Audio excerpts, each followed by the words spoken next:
नमस्कार। आपने देखना शुरू कर दिया है केडीएन। प्रस्तुत है दरभंगा बिहार से खबर। वीडियो को पूरा देखें एवं चैनल को सब्सक्राइब अवश्य करें। पिंडारुच गांव में मैथिली वेब सीरीज मिथिला रामायण सीतायन का शुभ मुहूर्त। सीताजी के दृष्टिकोण से रामायण गाथा का होगा चित्रण। मिथिला की धरती पर बुधवार का दिन ऐतिहासिक रहा। दरभंगा जिले के केवटी प्रखंड अंतर्गत पिंडारुच गांव में बहुप्रतीक्षित मैथिली वेब सीरीज मिथिला रामायण सीतायन का शुभ मुहूर्त बड़े ही धूमधाम से संपन्न हुआ। इस वेब सीरीज की सबसे विशेष और अनूठी पहल यह है कि इसमें रामायण की कथा को सीता जी के दृष्टिकोण से दिखाया जाएगा। आज तक किसी भी फिल्म, धारावाहिक या चित्रण में सीता माँ के बचपन और उनके जीवन की गहन व्याख्या इतनी व्यापकता से नहीं की गई है जितनी योजना इस सीरीज में बनाई गई है। निर्माताओं ने स्पष्ट किया कि यह श्रृंखला सिर्फ धार्मिक या सांस्कृतिक कथानक तक सीमित नहीं होगी, बल्कि इसमें स्त्री सशक्तिकरण, मिथिला की गौरवशाली परंपरा को भी सामने लाया जाएगा। शोधकर्ताओं की टीम ने बताया कि अब तक लिखी गई 100 से अधिक रामायणों और सीता जी पर आधारित अनेक पुस्तकों का गहन अध्ययन किया जा रहा है। इसका उद्देश्य यह है कि सीता जी के नजरिए से रामायण की उन परतों को खोला जाए जो प्रायः अनदेखी रह गई हैं। इस परियोजना की कमान लेखक एवं निर्देशक संतोष बादल और निर्माता नवीन चौधरी ने संभाली है।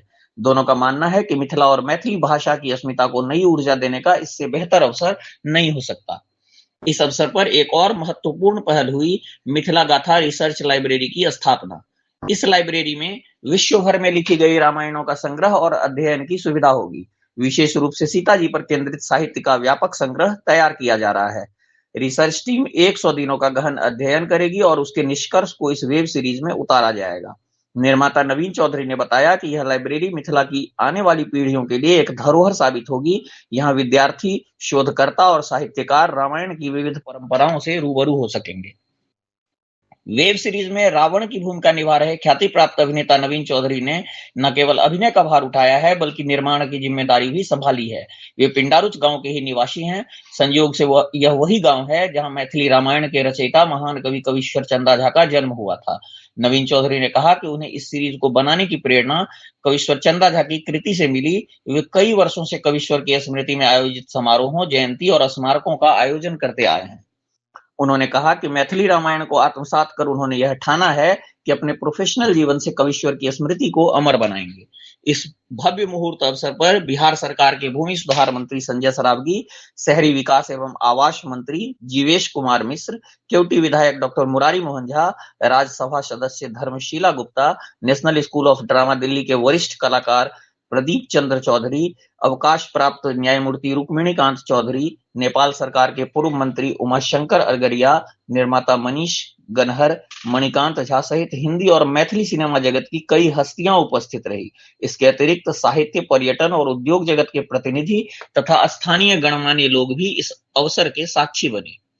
निर्देशक संतोष बादल ने बताया कि इस परियोजना को नए मैथिली वेब सीरीज चैनल पर प्रसारित किया जाएगा। चैनल की शुरुआत मिथिला रामायण सीतायन से ही होगी। उन्होंने कहा कि सीरीज 1, जिसमें 25 एपिसोड की शूटिंग होगी, यह 24 जनवरी 2026 से शुरू होगी, जो 45 दिनों तक चलेगी। इसे 25 अप्रैल 2026 को सीता जन्मोत्सव के अवसर पर मुख्यमंत्री और कई गणमान्य अतिथियों की उपस्थिति में लॉन्च किया जाएगा। मुहूर्त स्थल पर ही मैथिली वेब सीरीज चैनल का कार्यालय भी स्थापित किया गया है। इस अवसर पर कविश्वर चंदा झा स्मृति समारोह समिति के सचिव नवीन चौधरी ने अपनी संस्था की पीड़ा भी रखी।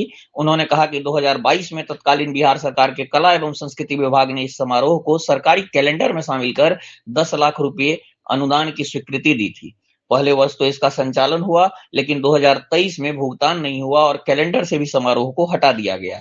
उन्होंने मंत्रीगण से पुनः इसे सरकारी कैलेंडर में शामिल करने की मांग की। इस पर मंत्री संजय सरावगी ने त्वरित संज्ञान लिया और सभी आवश्यक दस्तावेज उपलब्ध कराने का आग्रह करते हुए समाधान का आश्वासन दिया। उन्होंने मैथिली रामायण आधारित वेब सीरीज की पहल की भूरी भूरी प्रशंसा की। राज्यसभा सदस्य धर्मशीला गुप्ता ने इस पहल को समाज में सांस्कृतिक जागरण का प्रतीक बताया और शुभकामनाएं दी। वहीं शहरी विकास मंत्री जीवेश मिश्रा ने कहा कि यह सीरीज पिंडारुच गांव के गौरव को बढ़ाएगी और स्थानीय स्तर से शुरू हुई यह यात्रा राष्ट्रीय और वैश्विक मंच तक पहुंचेगी। कार्यक्रम में निरालाज स्टाइल ऑफ डांस द्वारा मैथिली झिझिया की मनोहारी प्रस्तुति दी गई, जिसे उपस्थित लोगों ने खूब सराहा। मंच संचालन की जिम्मेदारी दीपक मिश्रा ने निभाई। स्थानीय प्रशासन पूरे समय सतर्क और सक्रिय रहा। शांतिपूर्ण माहौल में कार्यक्रम का समापन हुआ। मिथिला रामायण सीतायन न केवल मिथिला और बिहार की सांस्कृतिक पहचान को पुनर्जीवित करेगी, बल्कि महिला दृष्टिकोण से महाकाव्य की व्याख्या को देश दुनिया में नई सोच के साथ भी प्रस्तुत करेगी। निर्माता नवीन चौधरी और निर्देशक संतोष बादल की इस पहल ने न केवल मिथिला की सांस्कृतिक धरोहर को संजोने का प्रयास किया है, बल्कि मैथिली भाषा को वैश्विक मंच पर नई पहचान देने की नींव रखी है। अगर आपने अभी तक इस चैनल को सब्सक्राइब नहीं किया है, तो कृपया सब्सक्राइब कर लें, वीडियो को लाइक करें एवं शेयर अवश्य करें। अगर आप हमें आर्थिक सहयोग देना चाहते हैं, तो डिस्क्रिप्शन बॉक्स में दिए गए नंबर पर हमें आर्थिक सहयोग कर सकते हैं। ये चैनल आपके ही सहयोग से चलती है एवं चल सकती है। धन्यवाद।